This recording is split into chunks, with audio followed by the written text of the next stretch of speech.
और मैं शुरुआत केपी जी आपसे करता हूं। हम ये जो यूएस एआईडी वाली बात से शुरुआत करेंगे, क्या लग क्या रहा है? क्योंकि इसमें ये देखा गया जिस तरीके से वहां से खबरें निकल गई। हमारे साथ रविंद्र सिंह शौरान जी भी जुड़ गए। रविंद्र जी का भी बहुत बहुत स्वागत। तो मैं केपी जी यही पूछना चाहूंगा आपसे कि जो निकला है वहां से, और जो यहां हमेशा होता है कि जो उनका एक बीजेपी का एक तंत्र है पूरा का पूरा, जो एक पूरी तरीके से फैलाना है उस किसी मसले मामले को, अमित मालवीय वाला मामला संगठन, उनका जो तंत्र फंसा दिया है, उलझा दिया है मोदी जी को अब, क्योंकि ये पूरे का पूरा तीर उल्टा नजर आ रहा है। कहीं लग रहा है कि फिर कहीं झूठ तो नहीं है इसके पीछे, बहुत सारी इफ एंड बट है। शुरुआत आपसे केपी मलिक सर। संजीव जी, देखिए, ये कोई पहली और आखिरी बार नहीं है भारतीय जनता पार्टी का जो ये तंत्र है। इसने कोई पहली बार ऐसा किया हो, ऐसा नहीं है। ये तो आप लोगों की नजर पड़ गई है और आप लोगों को पता चल गया है कि इसमें झूठ है, इसलिए आपको समझ में आ रहा है। कोई नई बात नहीं है। आप अगर शुरुआती दौर में चले, जब राहुल गांधी को पप्पू बनाने की जो साजिश भारतीय जनता पार्टी के सोशल मीडिया ने की थी, उसमें आप लेके चलिए कि राहुल गांधी का एक पूरा भाषण निकाला गया और वो कहीं उदाहरण दे रहे थे मोदी जी का, कि मोदी जी ने कहा था कि मैं ऐसा करूंगा कि इधर से आलू डालेंगे उधर से सोना निकलेगा, और उसी क्लिप को काट के राहुल गांधी को कितना बदनाम इन लोगों ने किया था। तो ये कोई पहली बात नहीं है। ये लगातार भारतीय जनता पार्टी का जो तंत्र है वो इन चीजों को करता रहा है। दुर्भाग्यपूर्ण बात उससे भी बड़ी मेरे लिए ये है कि आप मुझे बताइए, तीसरे दौर का जहाज जो है उतर रहा है भारत में, और बेड़ी हथकड़ियां जो है वो लगातार दिखाई दे रही हैं। इस बार तो इन्होंने बंद कर दिया, शुरू में तो हमारे यहाँ अमृतसर में भी थोड़ा दिख गया था। लेकिन क्या है कि वहां पे एलन मस्क और उनकी जो टीम है वो दिखाना चाह रहे हैं कि जो हमने चुनाव से पहले ट्रंप साहब ने वायदे किए थे, देखिए हमने बैठते ही अपना वायदा पूरा किया है। उनको जल्दी है अपने लोगों को मैसेज देने के लिए, और हम कैसे लोगों को भगा रहे हैं यहाँ पे, किस तरह से बेइज्जती करके हम धक्का दे रहे हैं उनके देशों को, ये वीडियो देखिए। तो वो अपना प्रचार कर रहे हैं, और वो प्रचार जो है यहाँ आता नहीं है, कहीं घूम घाम कर सोशल मीडिया पे हम लोगों के हाथ लग जाता है और हम लोग डिस्कस करते हैं। मेरा सवाल ये है कि प्रधानमंत्री मोदी जी अमेरिका गए थे, वहां रहे, क्या इनकी इतनी भी हिम्मत नहीं पड़ पाई कि ट्रंप को कहें कि भाई हमारी इतनी बेइज्जती मत करिए, हम भी देश के प्रधानमंत्री हैं, हमें भी जवाब देना है, कम से कम इतनी थोड़ी सी मेहरबानी हमारे ऊपर कर दीजिए कि जब एक छोटा सा देश आपको कह सकता है कि भाई हम इस तरह से अपने नागरिकों को नहीं लेंगे, हम अपना जहाज भेजेंगे, तो हम भी अपना जहाज भेज देंगे। हालांकि वो बात अलग है कि उनके जहाज ही बिक चुके हैं, उनका जो अपना जहाज है उसमें इतनी जगह है नहीं कि वो अपना जहाज इन लोगों को लाने के लिए भेज दें। उनको फिर एयर इंडिया के सामने कुर्ता फैलाना पड़ेगा कि भैया जरा अपना एयर इंडिया का जहाज भेज दो यार, हम तो भेज चुके हैं आपको, लेकिन भेज दो चलो। तो मैं ये कह रहा हूं, क्या इसमें भी दिक्कत है क्या? यहाँ पे तमाम विद्वान बैठे हुए हैं, मुझे इतनी जानकारी नहीं है विदेश मामलों की और बाकी की। क्या प्रधानमंत्री अगर इतनी सी रिक्वेस्ट ट्रंप से करते, क्या वो नहीं मानते? बाकी चीजें वो नहीं कर रहे हैं, आपको तमाम चीजों पर वो ब्लैकमेल नहीं कर रहे हैं, आपसे तमाम समझौतों पे वो साइन नहीं कर रहे हैं, तो जब 10 चीजें आप उनको दे के आ रहे हैं तो एक चीज तो आप भी मांग सकते थे। आप जिस तरह की चीजें कर रहे हैं, जिसने दबाव में आप अमेरिका के हैं, तो मुझे लगता है कि आपको एक मांग करनी चाहिए थी अपने नागरिकों के लिए, और अगर हम नहीं कर पा रहे हैं तो ये हमारा दुर्भाग्य है। दूसरी बात जो संजीव जी आप कह रहे हैं, अमेरिका, अब ट्रंप का आपने एक बयान पीछे देखा होगा कि भारत को हम फ्री क्यों दें, भारत के लिए हम ये क्यों करें, भारत के पास तो बहुत पैसा है। तो भारत के पास बहुत पैसा है, और भारत से कैसे पैसा छीना जाए, कैसे भारत को ब्लैकमेल किया जाए, कैसे भारत को लूटा जाए, इसकी जो वो बन रही है, एक रणनीति तैयार हो रही है, वो एलन मस्क के माध्यम से हो रही है। एलन मस्क को जल्दी से जल्दी भारत भेजो और उससे एक सिस्टम बनाओ और नई टेक्नोलॉजी एआई लेके आओ। एआई से आप पूछेंगे बी, वो बताएगा सी, आपको दिन में रात दिखाएगा एआई, और दिन में रात को दिन दिखाएगा, दिन में रात दिखाएगा एआई। ये चीज आ गई है।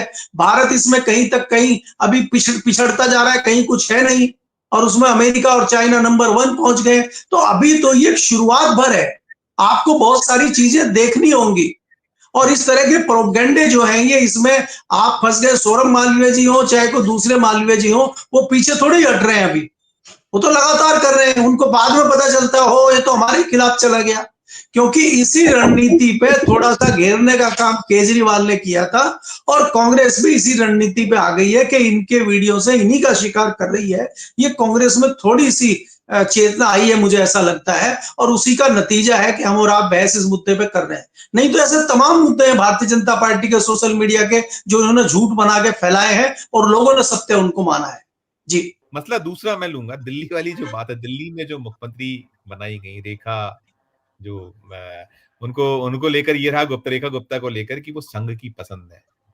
कैसे देखें आप, संघ के बड़े आप निरंतर रिपोर्ट करते हैं, क्या कुछ जो हम हमेशा कहीं ना कहीं तुलनाएं होती हैं कि इस बार संघ की चल गई, इस बार नहीं चली, इस बार भारतीय जनता पार्टी ने संघ को गच्चा दे दिया, दचका दे दिया, तमाम बातें होती हैं, लेकिन ये जो शुरुआत अगर है, ऐसा कुछ है, तो इसमें और फिर फर्दर जो अब कुछ और बहुत सारी चीजें होनी है, खासकर राष्ट्रीय अध्यक्ष का चुनाव निकट है, होना है, अब बहुत देर तक, दूर तक थमना रोकना नहीं है। तो अगर कोरिलेट करें तो इस पर क्या आपकी टिप्पणी होगी मलिक साहब? संजीव जी देखिए, पहले तो मैं एक छोटा सा जो संजीव जी ने मामला उठाया था उस पर मैं थोड़ी सी टिप्पणी कर दूं, फिर मैं इस मामले पे आता हूं। संजीव जी ने कहा था कि ये अमेरिका से कूड़ा लेने के लिए हमें मजबूर ट्रम्प कर देंगे और कूड़े में ही आपको तेल भी लेना पड़ेगा। जो हमें सस्ता तेल रशिया दे रहा था, बाकी कंट्री दे रही थी, हम उनसे नहीं ले रहे हैं, हम अमेरिका से ले रहे हैं तेल। और अमेरिका से वो तेल जब हम महंगा लेंगे तो महंगा बेचेंगे, महंगा बेचेंगे तो देश में महंगाई बढ़ेगी। तो ये भारतीय जनता पार्टी की मोदी सरकार कर रही है। दूसरी बात मैं ये कहना चाह रहा हूं, जो सवाल आपने पूछा है आरएसएस का, आरएसएस को समझने के लिए हमें थोड़ा पीछे 2024 के लोकसभा चुनाव को ध्यान में लाना पड़ेगा। उससे पहले भारतीय जनता पार्टी के जो अध्यक्ष नड्डा जी थे, उन्होंने ये कहा था कि हम अपने पैरों पर खड़े हो चुके हैं और अब हमें आरएसएस की बैसाखियों की जरूरत नहीं है, हम मजबूत हो गए। तो आरएसएस ने अपनी बैसाखी ले ली और वो कैसे धड़ाम से गिरे उत्तर प्रदेश, उसका आपके सामने उदाहरण है। और बाद में फिर इनको नतमस्तक आरएसएस के सामने होना पड़ा। आरएसएस के आज दबाव में भारतीय जनता पार्टी है, मैं लगातार कहता हूं, इसमें कोई दो राय नहीं है। और उसका नतीजा आपने महाराष्ट्र के चुनाव, हरियाणा के चुनाव और अभी दिल्ली के चुनाव में देखा है। और आरएसएस के दबाव में ही फडणवीस को इन्होंने बनाना पड़ा, नहीं तो ये किसी रबर स्टैंप को बनाते। और दिल्ली में भी जो आप सीएम की बात कर रहे हैं, रेखा गुप्ता आरएसएस की पसंद है और आरएसएस के दबाव में ही इनको मानना पड़ा है, नहीं तो इनके ऊपर दबाव जाट कम्युनिटी का भी था। जाट कम्युनिटी के सामने इन्होंने जिस प्रकार से अमित शाह ने वादे किए हुए हैं, चाहे वो 2014 का मामला हो, चाहे वो 17 का मामला हो, चाहे 19 का मामला हो, उत्तर प्रदेश की विधानसभा और लोकसभा में लगातार ये जाटों के यहां जाकर नाक रगड़ते रहे। मोदी जी ने तमाम अपनी रैलियों में कहा था कि मैंने जाटों का नमक खाया है, जाटों के बहुत एहसान मेरे ऊपर हैं, जाटों का मैं एहसानमंद हूं, तो जाटों का कर्जा उतार दीजिए, उनका एहसान उतार दीजिए। तो जाट मोदी जी का नमक जो है जाटों के यहाँ गिरवी है। दूसरा जो अमित शाह है चाणक्य, उनकी मूंछ का बाल गिरवी रखा हुआ है जाटों के यहाँ, वो आज तक ला नहीं पाए। तो उन्होंने ये कहा था कि भाई राजस्थान में हम आपका सीएम नहीं बना पाए, हरियाणा में नहीं बना पाए, उत्तर प्रदेश में आपको कुछ हम ज्यादा नहीं दे पाए, तो हम दिल्ली में कम से कम जाट समुदाय के व्यक्ति को मुख्यमंत्री बनाएंगे, इसलिए आप हमें यहाँ जिताने का काम करिए। 11 सीटों पे जाट उम्मीदवार हैं, ऐसी दर्जन सीट हैं जिन पर जाटों का प्रभुत्व है और जाट ही वहां से हार और जीत तय करते हैं। केजरीवाल को सीधे सीधे हराने वाले परेश वर्मा नई दिल्ली से जिन्होंने हराया, उसको आपने इग्नोर करके रेखा गुप्ता को बनाया है। तो ये जताता है कि अमित शाह की एक नहीं चली और आरएसएस के दबाव में आपको रेखा गुप्ता को बनाना पड़ा और उसकी जद्दोजहद लगभग 1 हफ्ता चली। तो ये जताता है कि कहीं ना कहीं आरएसएस मजबूत स्थिति में आ गई है। उसी के तहत आप देखेंगे चयन हो चुका है राष्ट्रीय अध्यक्ष का, घोषणा भर बाकी है। चयन में ऐसा होगा कि यहाँ पे इस तरह का व्यक्ति आएगा जिसकी मान्यता आरएसएस में भी होगी और भारतीय जनता पार्टी में भी होगी। और मेरी नजर में राम माधव उस लिस्ट में सबसे ऊपर हैं, उसमें शिवराज चौहान और बाकी लोग भी, लंबी सूची है 5-6 लोगों की। लेकिन यहाँ पे में ये है कि जो असली जद्दोजहद मोदी जी को और अमित शाह की ये थी कि संजय जोशी की एंट्री किसी कीमत पर नहीं होगी, संजय जोशी की एंट्री भी हो रही है। तो ये जताता है कि कहीं ना कहीं आरएसएस भाजपा के ऊपर हावी है, तभी ये चीजें हमें आपको दिखाई दे रही। दूसरी बात जो इकबाल जी ने कही थी वहां को महाराष्ट्र को लेकर शिंदे जी फंस चुके हैं। शिंदे जी खाली नूरा कुश्ती कर रहे हैं, इसमें कोई दो राय नहीं है कि शिंदे की कोई आवश्यकता महाराष्ट्र की सरकार में नहीं है, कोई जरूरत नहीं है, वो कल भागते आज भाग जाए। लेकिन 7 जो सांसद उनके पास हैं वो है असली खेला। कहीं ऐसा ना हो कि सांसदों में से अगर वो 3 को भी साथ ले गए तो उनके लिए बड़ा नुकसानदायक हो जाएगा, क्योंकि दिल्ली की सरकार को बचाने के लिए एक एक सांसद बहुत कीमती है। और भारतीय जनता पार्टी का जो शीर्ष नेतृत्व है, जिसको हम गुजराती समुदाय कहते हैं, वो सिर्फ और सिर्फ एक चीज से डरा हुआ है कि कहीं ऐसा ना हो बाहर वालों को तो हम पकड़ लें, जैसे एक बैसाखी परेशान कर रही नीतीश कुमार की। आप देख रहे हैं नीतीश कुमार जी दिल्ली के मुख्यमंत्री के शपथ समारोह में नहीं आए, लेकिन वो आ गए आंध्रा वाले। दूसरा शिंदे भी आए थे, लेकिन शिंदे मन से नहीं थे, तन से यहाँ पे थे। दूसरी बात यह है कि अगर आप ऐसा करते हैं, कहीं ना कहीं एक कोई खिसक गया तो बड़ी दिक्कत होगी, और उससे भी कहीं ज्यादा खतरा इन लोगों को अंदर जो आरएसएस की मानसिकता के भारतीय जनता पार्टी के सांसद हैं, जिनकी संख्या लगभग 3 दर्जन से अधिक है, असली खतरा इन लोगों को आरएसएस के उन सांसदों से है। इसीलिए आप देखते हैं लगातार कि आज तक भारतीय जनता पार्टी में संसदीय दल की मीटिंग खुले तौर पे नहीं हुई है। ठीक है, एक मीटिंग हुई थी जिसमें मोदी जी को नेता चुना गया था, उसमें एनडीए के और तमाम नेता और तमाम बाकी लोग लठधारी और गदाधारी भीम सब आ गए थे, गड़बड़ भी करे तो उसको खोपचे में ले लो, तो ये किया गया था। उसके बाद आज तक मेरी नॉलेज में तो कोई ऐसी है नहीं मीटिंग कि भाई संसदीय दल की मीटिंग हुई हो।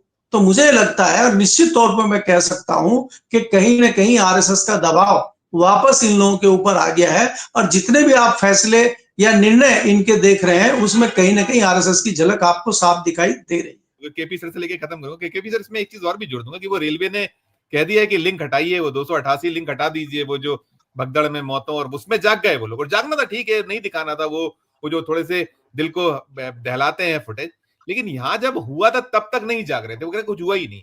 तो दोनों तीनों पर बहुत छोटी सी संक्षिप्त अब एक अध्यक्षीय टिप्पणी करके खत्म करूंगा मैं। जो मैंने महाकुंभ की बात की, दोनों ही चीजें थी और एक ही। संजीव जी, पहले तो जो आपने सवाल पूछा था इकबाल जी से संभल वाला, मैं उस पर शुरू करना चाहता हूं। कई बार डिबेट में मैंने कहा है कि ये आप संभल को मत देखिए, इसको आप पश्चिमी उत्तर प्रदेश के तौर पे देखिए और 2027 के विधानसभा चुनाव के तौर पे देखिए।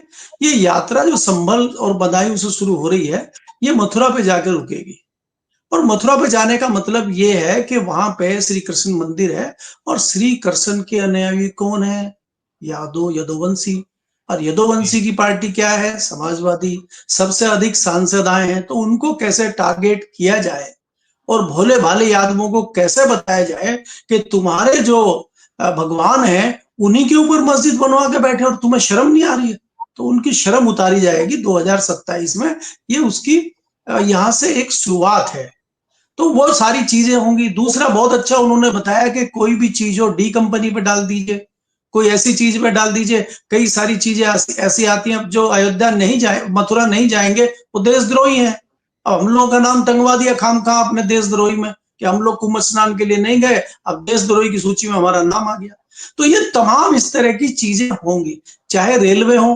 अब आप बताइए, वो रेलवे सुन रहे थे हम कि अहमदाबाद गांधीनगर से मुंबई जाएगी एक्सप्रेस जो है ट्रेन आएगी, वो कितनी देर में पहुंच जाएगी, और मोदी जी बहुत जापान के साथ टाई अप हो गया है, बस कल सुबह शुरू होने वाली। क्या हुआ उसका साहब?